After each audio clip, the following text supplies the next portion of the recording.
Hello everybody and welcome back to the P1 podcast with Matt and Tommy. Today is a glorious day. The Australian Grand Prix. We all thought, am I setting my alarm for another Max domination? No, we weren't, Tom Bellingham. Could Carlos Sainz domination bore fans is more the question we are going to be leading with, I think, into this. I think so. Yeah, Verstappen's clearly washed. It's been, as I tweeted, 3 races in, and we've still not heard the Dutch national anthem on a Sunday. So, look, Max is the new Mr. Saturday and just can't deliver on Sunday, can he? Oh, wow. That's crazy. Now, before we dive into all of the shenanigans that went on during the Australian Grand Prix, we need to shout out some P1 live show tickets. If you want to come and see me and Tommy live, where we reflect on some crazy stuff, it's a bit saucier, isn't it, the live show, Tommy? We you know what I mean? We get a little bit loose, and we've got lots of things to talk about, both off and on track, which we'd love for you to come along to the P1 live show in London, Cambridge and Bath. It's only a few weeks away now, so please come along if you'd love to. We would love to have you there. And the link will be all over our social media. It's in our link tree. Type in P1 live show. I'm sure it will come up. Lots of good stuff. So yeah, thank you so much. Right, Tommy, hit us with your most memorable moment. Well, I think it has to be Max Verstappen's DNF. Something I've not said in a very long time. Well, 2 years ago. This race. Yes, this race 2 years ago. It's been a long old while since Max Verstappen DNF. And yeah, it was a big surprise once he got into the lead at turn 1. It very much felt like, we've seen this one before. Game over. Max has won. Brilliant. And then, the smoke coming out the back of the car. Obviously, Sainz got him. And it was like, hang on a minute. That's a lot of smoke. And it was like, oh, no, that's a lot of smoke. I think we both thought it was an engine failure at first. Then I put on my technical glasses and I was like, that looks like a brake. And, what a dramatic way to end his race so early on. We'll get into this later. I think it is a shame, however much many people, even myself included, would have liked to have seen someone else win. I think it is a shame that he did actually retire from the race, because it maybe could have been more exciting in that way. Absolutely. I think that is a really important conversation to have, because I think at that specific moment when everything went wrong for Max Verstappen, we looked at that leaderboard and went, we've got 2 McLarens and 2 Ferraris fighting for the win. And had that come to fruition, we wouldn't be sitting here going, would the race have been better with or without Max Verstappen? We were waiting for Singapore Part 2, weren't we, with all 4 of them exactly. That is in a train. That is what was basically teased to us. That did not happen, and it was actually a Carlos Sainz domination in this race. And not just whether it would be better with Max or not. Sergio Perez came out after the race, albeit not knowing that he had some floor damage, saying that Max Verstappen would have absolutely not won the race had he still been in it. So that, you throw that in there, you take what Sergio Perez says as gospel, and you go, wow, we actually might have had a race here. I know that you're shaking your head. You're thinking that Perez is probably trying to save face here because his race was pretty poor. But all I'm getting from this is championship back on and Ferrari going to win. I don't think it would be easy. I think that's for sure. I think what we can take away from it is that Ferrari are a lot closer than we thought.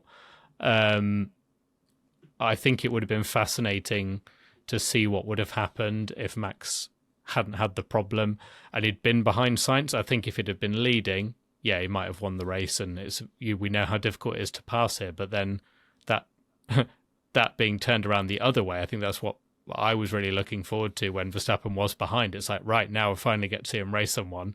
And unfortunately, the brake went completely, and it did kind of ruin the race, really, because no one could challenge Sainz, and it would have been fascinating to see if Max could have got through the field, or it would have been Max like right on the gearbox of Sainz, and then maybe it would have happened in the pit stops. Who knows? But it would have maybe been a bit more intrigue. But we thought that would be the case with Charles Leclerc, but it didn't happen. But I mean, the championship is looking unbelievably close.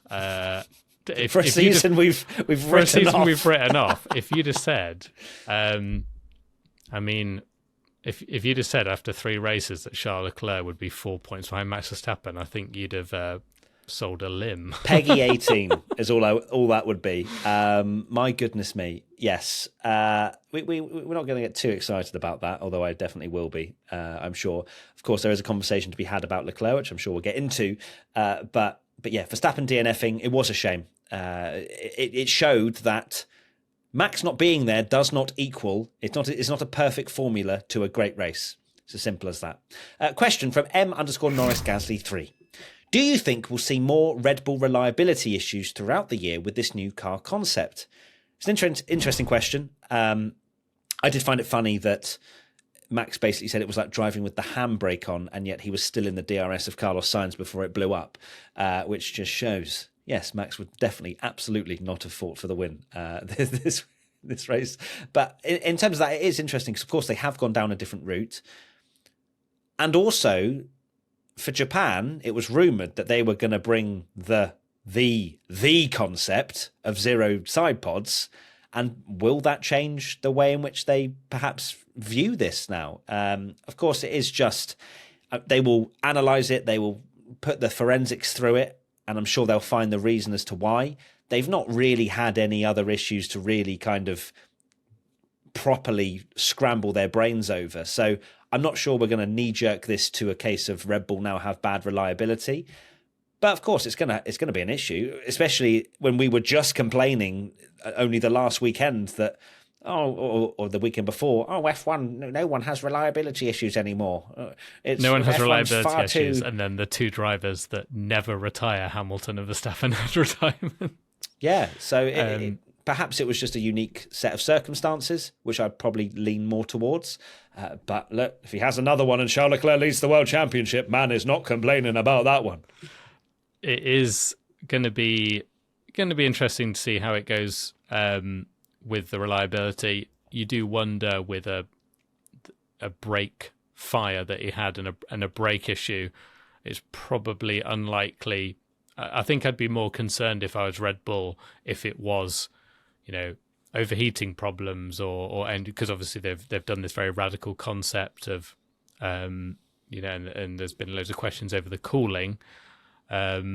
But the fact is that a brake's exploded, and you wonder, there was talk after the race at time of recording, we don't know yet, but it could have been something when they were putting the car together, or maybe something's got issue or something. There's plenty, so we don't know until we see. But yeah, it's one incident at the moment, but it does show how much it can change with one DNF this early in the season, because, like you say, we were writing off the season, and now the gap is, I think, 11 points separating the top 4, which doesn't seem like a lot at all. So they can't afford to keep having mechanical failures, because, the way Verstappen's driving it is 25 or 26 points down the drain. So that's a lot of points in a championship fight.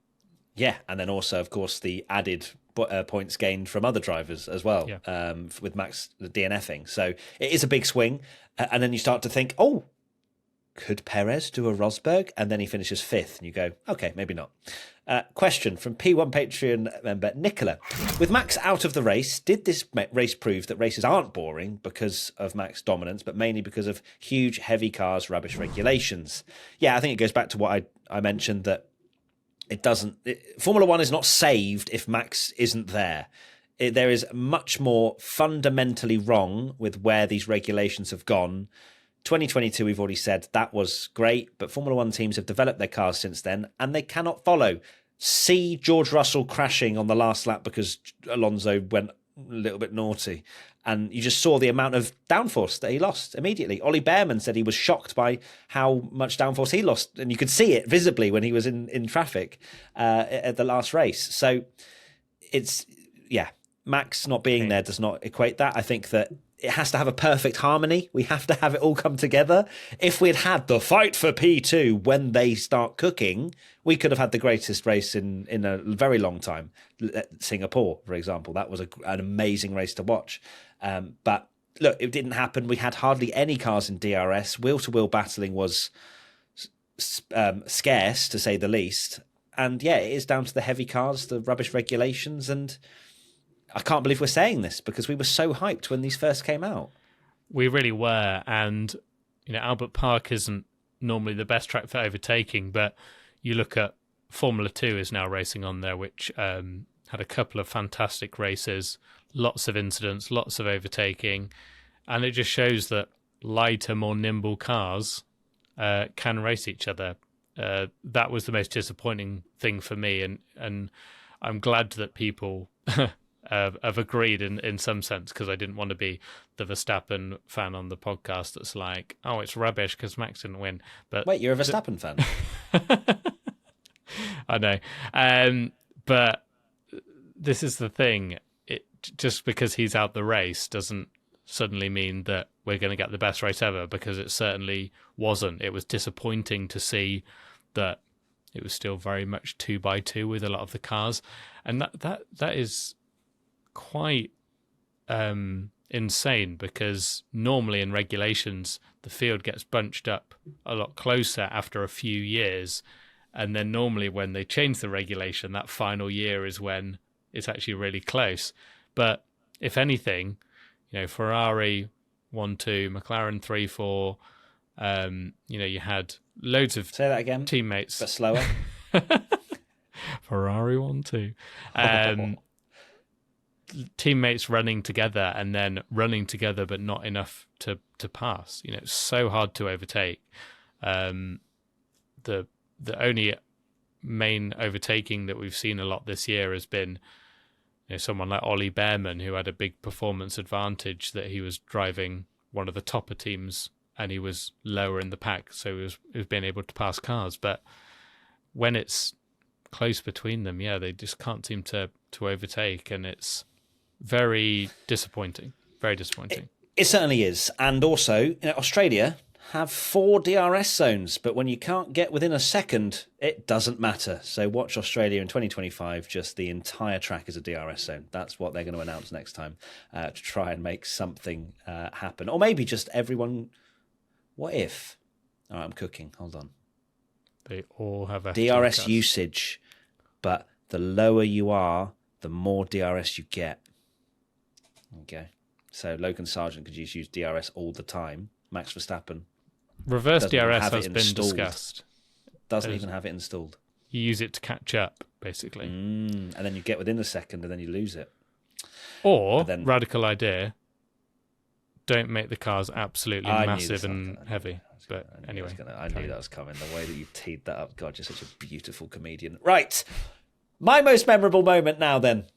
And we're going to bask in the glory. A Ferrari 1-2. A Ferrari 1-2 that I'm 95% happy about. Yes, of course, it's not what I expected. Waking up this morning to watch Carlos Sainz win the race and Charles Leclerc finish P2. But it is a welcome sight. And as I said in funniest tweets, and I'll say it again, Carlos Sainz fully deserving of the victory. What a comeback from surgery, from resting, to then, taking the start of the weekend quite easy and into practice. And you could tell that, it's not 100% peak fit condition. You can't be after that. But performing amazingly in qualifying, to then deliver in the race. I mean, the one time Charles Leclerc doesn't go on the blooming front row is the time Max Verstappen has an issue. It's actually ridiculous.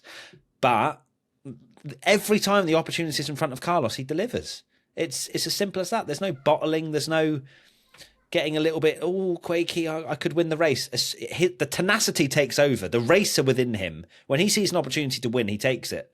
And what better of a marketing opportunity for Carlos Sainz? And we've spoken about where's Carlos going to go. Okay, Stake might not be a bad option to then go to Audi and then bed your roots in there. Screw that now. I don't want that man anywhere near those dustbins. I don't care anymore. Even if it's just a year at Merck and then they get Kimi Antonelli in and then Carlos goes to Audi.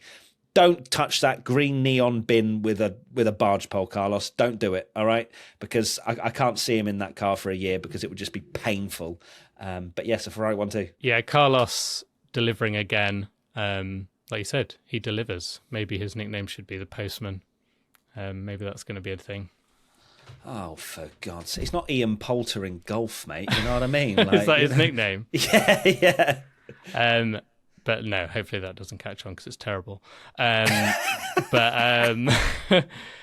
the fact that he's done it again, it is insane. Yeah, the last 22 races, and it's been Sainz, 2 wins, Verstappen, 20. The fact that Carlos has ended the Verstappen streak again. A lot of similarities to Singapore. A few incidents. 20? I thought he'd won 19 out of 20. I saw something saying it was... No? I don't think so. I mean, I'm challenging an encyclopedia right now, but I mean... Yeah, I know. Either or, lots of races have been... Sorry, no, yeah, it is 19. Yeah, sorry, 19 and 2 for... yeah, come on. Yeah, sorry, I forgot. Yeah, he's washed. Slanderous. Yeah, it's amazing. I bet you mentioned about Leclerc being like, oh, for goodness sake, you know, Charles had so many pole positions, and the one time that he has that qualifying mistake, and equally, there's going to be so many other drivers on the grid that think the same. Now they've seen Carlos win again, that, you know, I'm sure Lando Norris is thinking, oh, why have we not started the season as good as we were last year? Because look how many P2s he got. Mercedes thinking, oh, for goodness sake, why didn't this happen? Fernando Alonso probably the same, like, oh, we were really good at this point. We were the second quickest team at this point last year. I'd won a race. So, yeah, it's... but back to Carlos, criminal, like I said it yesterday, that he shouldn't not be without a drive, and he also shouldn't be in that absolutely useless kick Sauber, having 40-second pit stops because he's had enough of them at Ferrari. So, question from Sydney XF1: do you think a race like this is possible again? Is Ferrari still the second fastest? I mean, yes, it's quite clear that Ferrari is second fastest with the fact that they 1-2'd this race, but also I think it is. Yeah, Red Bull aren't clear down the road. Perez sort of alluded, and again, I'm taking his word as gospel, Ferrari are going to win the World Championship, but he also mentioned about the fact that it was quite a unique tarmac or something or whatever, and it wasn't working well with the tyres and yada, yada, yada. So it might just be that Australia has been a little bit of an anomaly for Red Bull. But yes, that's the thing. Like, Max just needs to have a problem, and it is possible, because that fight for P2, as we've constantly lauded, you take Max out of the equation, that's a fight for P1. So it's as simple as that. And I think that we will get that over the course of this year now. I also believe that Japan will be quite possibly the most dominating race we've ever seen from any man ever, because Max did not look happy after he got out the car, which is fair enough. You know, even though he's won so many, the man is competitive. He turns up every single weekend to win, and that's why he's had these incredible streaks, runs of form, whatever you want to call it. So yes, it is possible. It's going to happen again, and Charles Leclerc is going to put it on the front row. And as well, I've just realised, Tommy, that had Charles Leclerc won this race, my prediction was on of no poles and one win. Yeah. And he also would have won. He would have been leading the World Championship. He would have. But that is fine, because I'm happy for Carlos, and I am. Like, I am a devout Charles Leclerc fan. I'm also obviously a Ferrari fan, but I can appreciate when my driver got beaten. And he did. It's funny you mentioned about the Max Revenge Tour. You said to me that it was Japan, wasn't it? Was the next race after Carlos won in Singapore. Have you seen those memes where, like, in football, when a team loses, someone goes on FIFA and they win like 40-0 against the other team? That's going to be Max Verstappen in iRacing lobbies tonight, where he's just like absolutely... don't go on iRacing tonight if you want to win. But what I will say also is that maybe Liberty Media have seen this and gone, so Suzuka, how would you like 12 races next year? Yeah, that's the secret. Just to alternate, and that is the cure for Formula One, is having Suzuka as the next race. Maybe. although it's not, because it's funny that it said, do you think a race like this is possible again? Yeah, I think Ferrari, I do genuinely think that Ferrari, there may be the odd races where they are on par with Red Bull. I still take the stuff that Perez said with a pinch of salt, particularly because I think there are a lot of races last year where Max, potentially it was a bit closer than we thought, but Max made it look boring and dominant, like the car was miles ahead of everyone else. But Ferrari, they're doing a brilliant job, it has to be said. We talked about the team principal situation and how it's maybe unfair on Binotto, and it's not all the team principal that does it, but what you have to say is that they're not that joke team. You know, that they're delivering on pit stops at the moment. You know, they've won races. The team harmony looks good. I think Fred is doing a really, really good job, and now they won't have Carlos Sainz next year. But that's right. They have this new up and coming kid called Lewis Hamilton. So you know, he's washed. He's barely beaten Ollie Behrman in the championship. So, mate, I can't believe you put that tweet out. That is the wildest thing I've ever seen. That is. Tommy has upgraded his fishing rod for Twitter. If you haven't seen it, no one bit.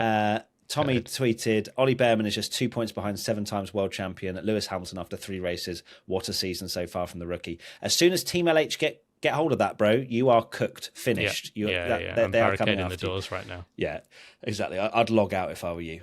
Next question, WBAFC_Cam.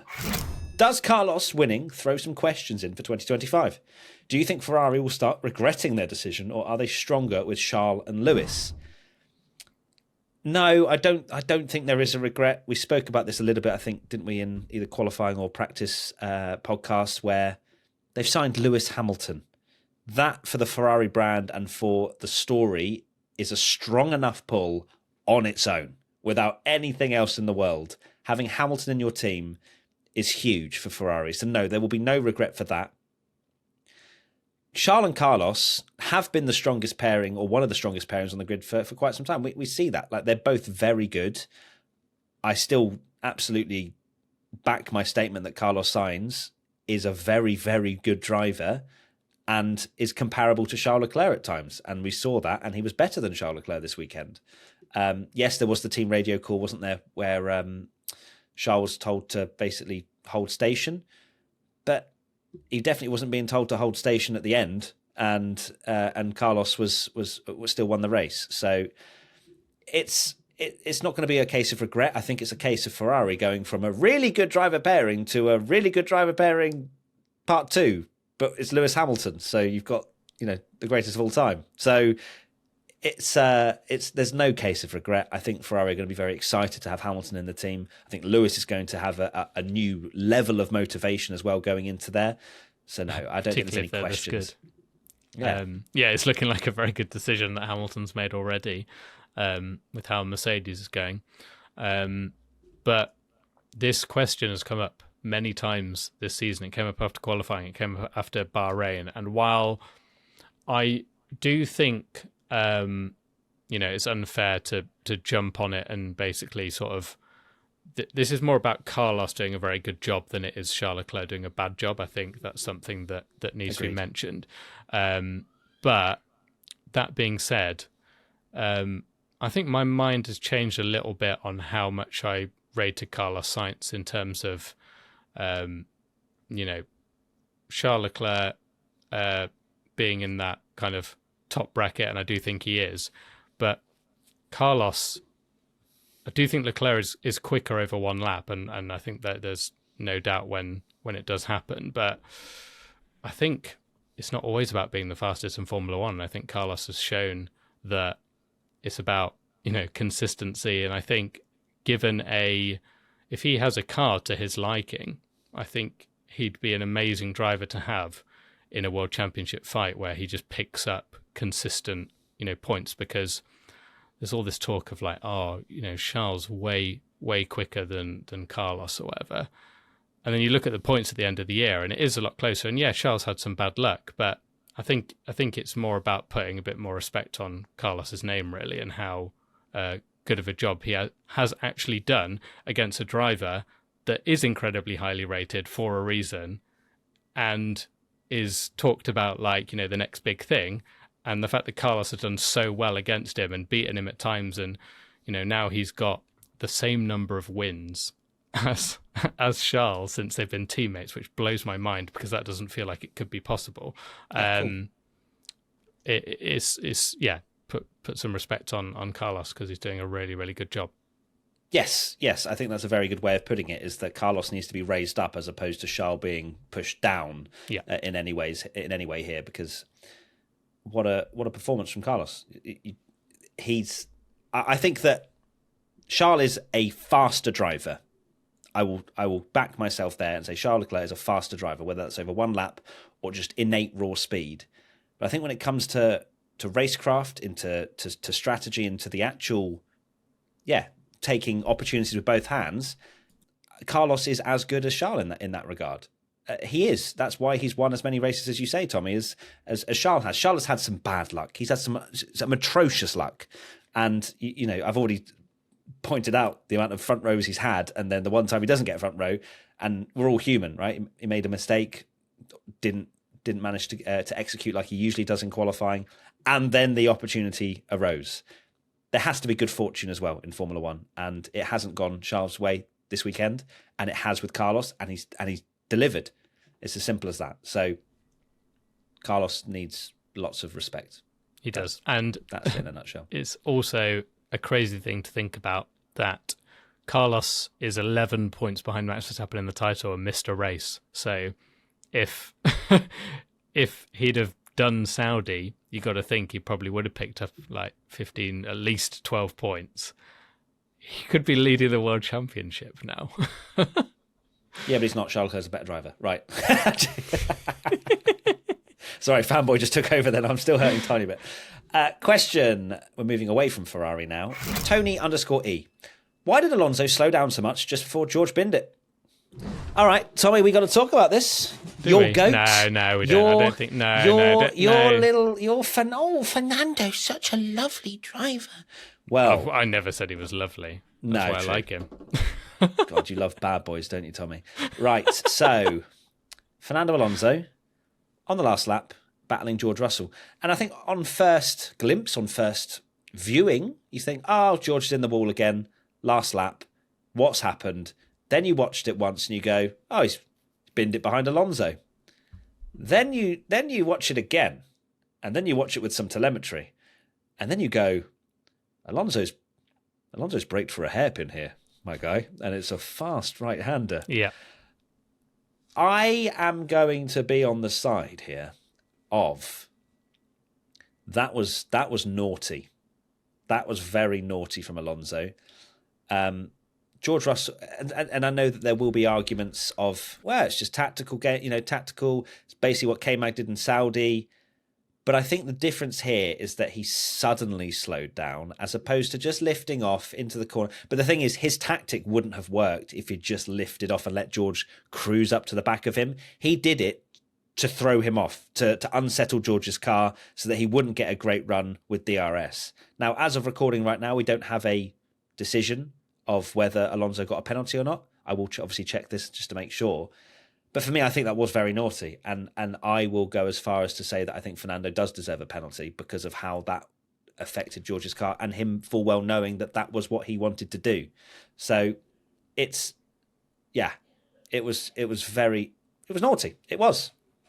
Yeah. To answer Tony's question, why did Alonso do it? Well, like you say, it's to gain an advantage because he knew that he's a sitting duck really with DRS. Before I maybe go into it, I do think that it is frustrating that you are kind of defenseless with DRS. I know we want to see overtaking, but this is kind of the 8 millionth reason why I think it should be pushed to pass rather than DRS, because the other driver should have a chance to fight. And I'm not saying it's right what Alonso did, but what I'm saying is it's a shame that you have to go to that many lengths and essentially brake into a corner because you know if you're just driving normally, you've got no hope of defending. Like, and Alonso's from an era where we didn't have DRS, and if someone tried to overtake you, you could outbrake them, or you weren't just a sitting duck on the straight. But then to do it that extreme, yeah, it is pushing the limits. Am I surprised that Alonso's done that? No, because that's the kind of driver he is. He is a Schumi, a Verstappen that wants to get like every single extra, to make it happen, and sometimes pushes the boundaries. It's not against the rules to take a corner how you want to when you're the leading driver, but the fact that he's not eased off, he's actually hit the brakes twice from the look at the telemetry, is definitely thrown George off completely, and it's one of those incidents where if George gets through the corner absolutely fine, then it's probably not even a talking point. But because he's had this dramatic crash, and there's not actually a question about it, so maybe we mention it now as well, but a scary crash for George Russell because he was obviously stranded in the middle of the track on a blind corner that is flat out, like you say, a very terrifying and uncomfortable watch listening to his team radio afterwards. It certainly was, yeah. Hearing that team radio, you could hear the panic in his voice because, as you say, it's a fast corner. Of course, it is obvious that he's crashed because there's debris everywhere, but drivers will obviously, unless there's a yellow or whatever, not slow down.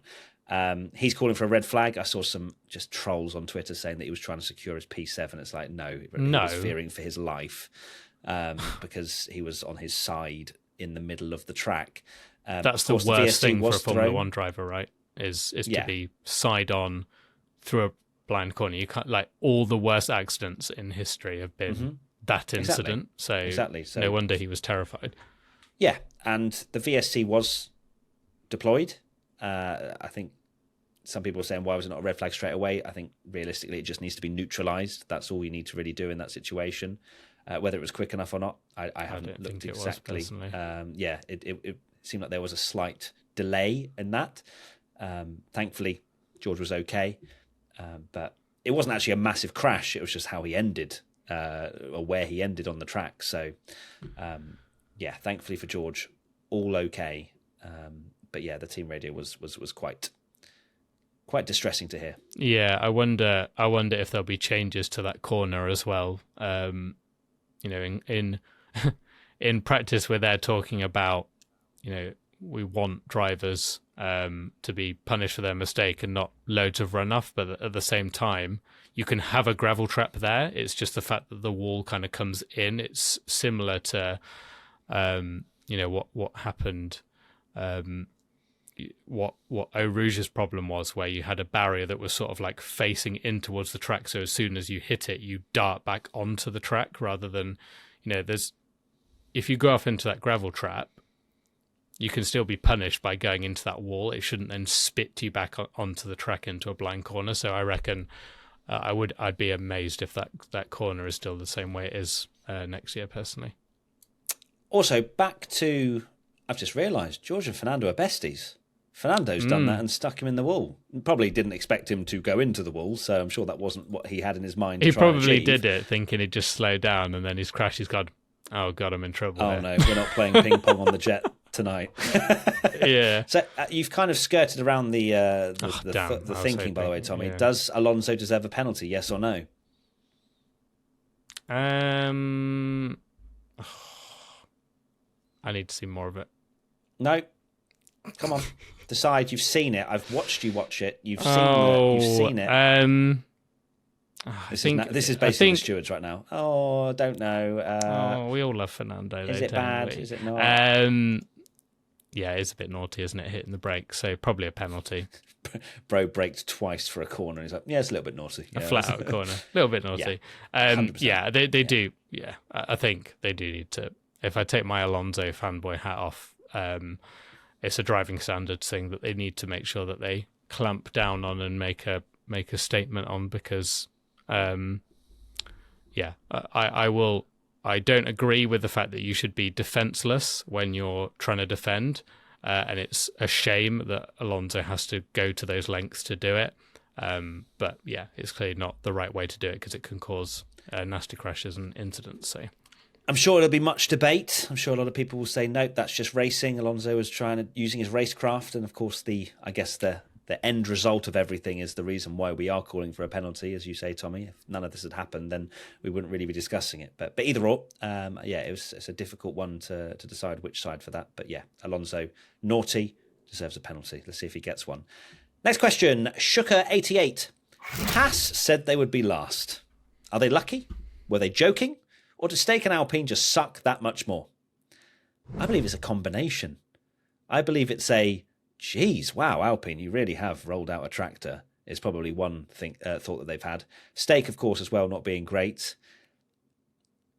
And I guess it's safer, or was at least safer, for the team principal, Komatsu, to come out at the start of the year and say, yeah, we're probably going to be last. Because if you under-promise and over-deliver, you look like a genius. And right now, he's looking like a genius. And it's worked out. Like I think that Hülkenberg and Magnussen, of course, Magnussen had his own antics in Saudi. Some people agreed with it. Some people didn't. But I also think the drivers are doing quite well. I think that they're showing some good pace in this car, and it has delivered them 3 points. Yeah, they've finally seemed to have got rid of the problems where they essentially had no or like insane tyre wear. Because this wasn't even a race where the two drivers, the problem with Haas last year was that they could do amazing things in qualifying and then they just fall back. But that race, they didn't have a particularly great qualifying session and they've ended up with 2 points. It just shows how much more important it is to have a decent race car, and they've clearly got that.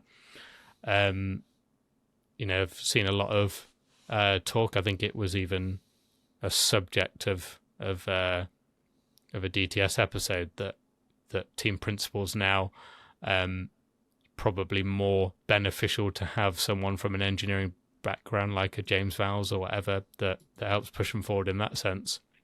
And yeah, so far Haas are looking a lot better, and I don't think anyone had on the bingo card that they would be sixth in the World Championship quite comfortably because no one else in that bottom thing apart from Yuki has scored a point. So exactly. Amazing. And I guess whilst we're speaking about points and midfield to backmarker teams trying to score points, Albon, I think it was written in the stars that he would finish close. 11th, wouldn't it? And of course there's a lot of questions which I think we should just discuss. Was it worth destroying the morale of Logan Sargent in order to put your best foot forward and try and score points when they didn't score points? The benefit of hindsight is obviously something. But at the same time, if Sargent had finished 11th, we all would have gone, well, Albon would have scored points then, wouldn't they? Oh, that was silly. Why didn't they put Albon in the car? 100%. Yeah, it's very true. Yeah, if Sargent had finished 11th, it'll be like, oh, well, Albon would have got 9th. And Albon would have won. Yeah, I mean, James Vowles has already explained it so incredibly well. So eloquently. Did you find... He's like a computer. You know, like if you put into Chat GPT to explain the situation, the words he uses and stuff it is like he's reading from a script, but it's just like apart from when he does Drive to Survive, and then the man can't even speak. He got nervous. He was like, he bless him. He clearly was like, oh, my family and friends will watch this. Whereas when he's at the track, he's just boss mode. Yeah, he's what a man. But I did find, that interview that Ted did? Did you feel like Ted did a bit too much with it? Did you see that? He went. It was. They clearly were told you be bad. My guy's telling you the answers here, and you're like, yeah, but Logan Sargent, he's a prospective we all world love champion. Logan Sargent, don't we? Yeah, I'm the voice of the fans here. No, I just felt like it was a bit awkward. A bit of a strange interview, but either way, we're moving away from our next segment, which is biggest winner, driver or team.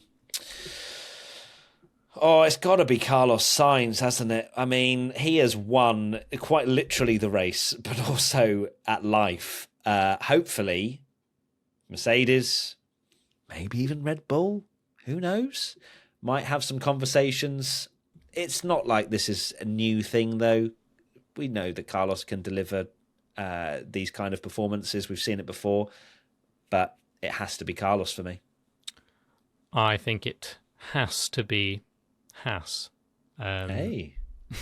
Okay. Right. Carlos, obviously, because he is literally the winner. But the way Haas are going, they could have locked in 6 already. Signed, sealed, delivered. My God, yeah. I mean, hopefully the 6th down to 10th place team score some points during the year. But yes, but there's a big chunk of points. It is for a team like that when it's so hard to get points. So I'm surprised you haven't spoken about your other boy, Yuki Tsunoda, dropping a little 8th place in. Not even mentioned him once. I thought you would have at least put your burner account in and been like, "Is Yuki Tsunoda going to Red Bull now?" But you haven't. I mean, he actually scored points. I know. And didn't finish 15th. I know. I was so convinced that he wasn't going to finish 2 seconds behind Stroll.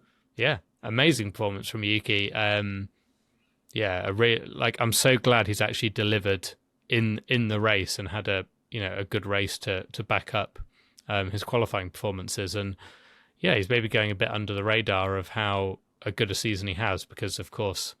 We'll get into him when we say biggest loser, because I'm sure he's in the debate. But I think while Daniel Ricciardo is driving badly, I think Yuki Tsunoda is driving very well. It's not just that Daniel Ricciardo is driving badly; it's because Yuki Tsunoda is doing a really good job, and it's going to be really interesting what they do with him, because the Red Bull have essentially put faith in him when some would argue they shouldn't have after his disastrous first year. So they've committed all that into him, and now he's showing this real quality and improvement. But they're losing Honda, and is he going to go anywhere? Like, what do they do with him? And would they want him in Red Bull? I personally think that it would be too much of a risk based on his personality, sadly. I'd love to see it. I'd absolutely love it. In a dream world, I'd love to see it. That'd be great, wouldn't it? It's just, I just can't see it happening personally. You just imagine Red Bull looking around going, wait, if we give a driver more than a year, they actually can develop and get better. No way. Wow. Wow, what? Never knew that. Biggest loser then. My biggest loser. It's difficult really, actually, this one. Obviously, Ricciardo is a shout, but he finished 12th, so it's not like the worst result ever. But I mean, his teammates scored some decent points. You've of course got Ocon, who I, did biggest good surprise, and he finished 16th. So I'm feeling a little bit more angry, if anything, with that performance. George Russell, I don't think that's his fault, really. It's Mercedes, though, isn't it? Surely. Double DNF. Yeah, no I mean, true. I guess, team. Mercedes overall. Yeah, it's a good shout. Yeah, let's go for Mercedes. Lost a lot of ground on, if you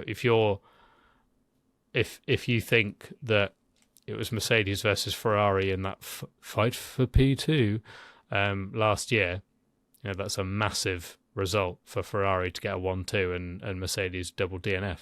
You basically Mercedes as many points you possibly can. So I think they're praying to finish any higher than 5th in the constructors at the moment. I think Ferrari are long gone now, and of course the big battle being.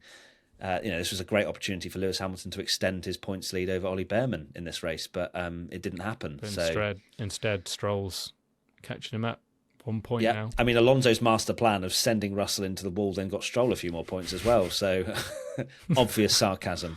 And now let's reflect on the predictions that we made on Wednesday. So, as it stands, going into this, it's 5-4 to you, Tommy. Yes? Yes, indeed. Yeah, well done. No one cares. It's not the end of the season yet. So we're actually giving you points, until everyone. I win. Yeah, exactly. Yeah. 5-4 to you, Tommy, going into this. Biggest good surprise, Esteban Ocon. Now, I think it was very good surprising that he wasn't lapped twice. Thoughts? I think you could argue it if the word good wasn't in there, because I was also surprised that to finish behind 2 Saubers when they had a year-long pit stop each. Hey, he also had a long pit stop, Tommy. Don't forget that when you rate his performance, that Ocon had a 20-second pit stop. Yeah. So without that, he would have finished in 6th. So, yeah, no points. No points. I went for Oscar Piastri, which was looking good. On the face of it as well. You'd think fourth. Okay. Yeah, like fourth. Yeah, good job. But unsurprisingly, I think a few people in the crowd were a bit disappointed when Lando's on the podium. Absolutely. Biggest flop. I went for Sergio Perez, which I'm absolutely cashing in. Of course, he did pick up some floor damage, which when he was overtaking Alonso, I believe, but still didn't really show much pace up until that point.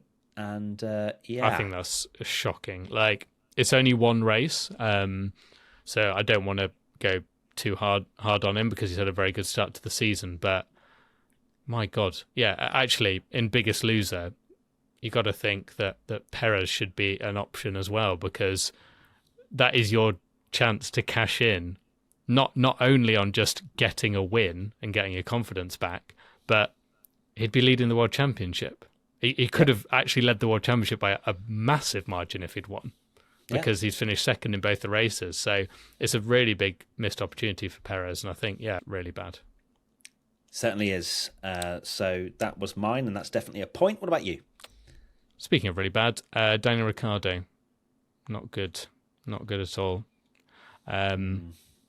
Yeah. It's not going well for him, is it? No, it's not. I mean, he had a lot to do after qualifying, which was where he made that error with the track limits. And I think after that, he finished 12th. So it's not like he finished behind Ocon. So I'm not going to slander him too bad. But his weekend was pretty much over by the fact he was 10 places behind his teammate. I think I saw a lot of people sort of commenting on a post that RB did where they're like, great performance from Daniel. Came close to points. We'll get him next time, whatever. And it's kind of like, who are you kidding? Like, it was not a good weekend for him. He's finished behind both Hasses. If all three of those DNFs had finished. So, not a good weekend for Danny Rick. Pole position. Max Verstappen. Give me that point. Love that. Same. Perfect. And then shows that we should have been chefing a little bit with this, because we didn't really. Top three. In third place, I went for Carlos Sainz because I believed in him. And I'm so angry, Tommy. And I said this in funniest tweets because I realised it again.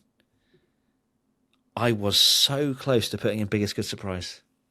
Yeah. I literally wrote it in the sheet and went, I remember seeing it. Like, he's going to... I was like, he's going to be feeling a little bit worse for wear. We'll give him a chance. And he goes and blooming wins the race. That's really annoyed me. But yeah, third place, no points. I went for P3 Oscar Piastri, which it was close.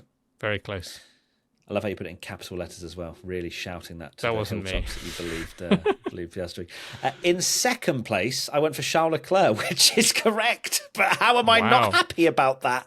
How am I not happy about second place Charles Leclerc? Yes, so that's a point. Lovely. I went for Sergio Perez. No, definitely not. And Max Verstappen in first, and that did not happen. And Max Verstappen in first did not happen. That's weird to say out loud, isn't it? That is so weird to say out loud that Max Verstappen did not. Yeah, we've not. It's very strange to be doing predictions and not going. And P1 is Max Verstappen. You just watch our Japanese Grand Prix predictions now. They are going to be off the rails. Logan Sargent podium. Here we go. One crazy prediction. I went for all Aussies won't do well. Piastri, Ricciardo and Bottas. Now, I feel like that's half a point, because Ricciardo and Bottas both did absolutely horrendous. Bottas beat his teammate. Yeah, but that's because they both had 27-minute pit stops, and it was just a race of who could have a worse pit stop. Come on, half point. No, definitely. You've got to appreciate. No, that's crazy. All right, fine. My crazy prediction was Albon Q3. That's so funny that you predicted that, and my guy had to steal a car in order to go and do qualifying. Steal a car. I mean, in a nutshell, it's true. So no I did love that. Did you see that Alex's savage commentary on Sky that went big viral, where it was Alex Albon's birthday and it came up with the graphic before qualifying, and Alex on the commentary went, Alex Albon, it's his birthday today. His present, Logan Sargent's car. He said that? Yeah. That's incredible. It's so good. Wow. Yeah, I saw it on Instagram. It had like millions and millions of likes and comments and stuff. Amazing. So funny. Albon, he's a good lad. He's got good humour. Okay, so that is 3 points to me and 2 to you, is it?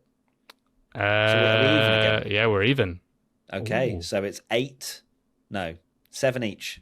7 each going into Japan. Yes. The Massey title is on again. We are Masseying this right now. And then, of course, finally, 3 crazy predictions from you wonderful lot. If you want to get involved next time, Matt P1 Tommy on social media, go follow. And when we post a graphic, reply to it. Slosh 4000, there will be contact between Yuki and Danny. Nope, they would have to have shared the same part of the track. Frowning Freeman, Lando podium. Okay, Frowning Freeman, I see you. That's an unbelievable little prediction. And Rodaf 1899 predicted Max DNF.